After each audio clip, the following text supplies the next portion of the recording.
Sasabihin ko pa po yung post. Babasahin mo. Babasahin ko Pakilala na ka po muna. ng diretso. Pakilala ka muna. Ito po mga kasama natin sa office. Okay po. Ako po si Jocelyn Trinidad na taga Barangay 4, Coron, Palawan, na humihingi po ng sorry kay Miss Rosemar at sa Team Malakas.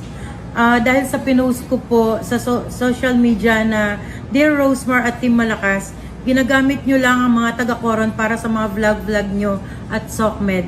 Dismayado dahil naghintay sila ng 1 oras at gutom at lalong ginagamit nyo mga staff para mag-assist sa inyo tapos wala kayong inabot kahit 5 duling. Kayo ba naman na magpalaro ng Bring Me Pustiso, hindi nyo nga hinawakan? Huwag nyo sabihing malaki pa na ubos nyo, kakapamigay kumpara sa kikitain nyo. Sana namigay na lang kayo sa daan, natuwa pa mga tao kaysa sa ginawa nyo.